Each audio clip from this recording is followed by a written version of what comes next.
அவ்வளவு சாதாரணமா போச்சா சிஎம் சார்? பரந்தூர் விமான நிலைய பிரச்சனை தொடர்பா தமிழ்நாடு முதலமைச்சர் மாண்புமிகு திரு மு.க. ஸ்டாலின் அவர்களுக்கு ஒரு கடிதம் எழுதியிருக்கிறோம். அதை நான் இங்க கொஞ்சம் படிச்சு காட்டுறேன். மாண்புமிகு தமிழ்நாடு முதலமைச்சர் அவர்களுக்கு வணக்கம். பரந்தூர் பகுதியில விவசாய நிலங்களை அழிச்சிட்டு புது ஏர்போர்ட் கட்டுறதுக்கு எதிர்ப்பு தெரிவிச்சு அந்த பகுதியில இருக்கிற பொதுமக்களும் விவசாயிகளும் வருஷ கணக்கா போராடிக்கிட்டு இருக்கிறாங்க. போராட்டத்துல அவங்கள தமிழக வெற்றி கழகம் சார்பா நான் போய் பார்த்தேன்.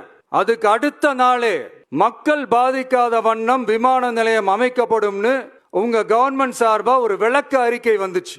அந்த ஸ்டேட்மெண்ட்ல 1005 குடும்பங்கள் மட்டுமே பரந்தூரில் வசிப்பதால் விமான நிலையம் வந்தா பெரிய பாதிப்பு இருக்காதுன்ற மாதிரி சொல்லி இருந்தாங்க. மக்கள் பாதிக்காத வண்ணம்னா என்னங்க சார்? ஒண்ணு அந்த இடத்துல ஏர்போர்ட் வருதுன்னு சொல்லணும், இல்ல அந்த இடத்துல ஏர்போர்ட் வராதுன்னு சொல்லணும். ரெண்டுமே அந்த அறிக்கையில இல்ல. வெறும் 1005 குடும்பங்கள்னா உங்களுக்கு அவ்வளவு சாதாரணமா போச்சா சிஎம் சார்? 15,000 மக்கள், அந்த மக்களும் நம்ம மக்கள் தானே.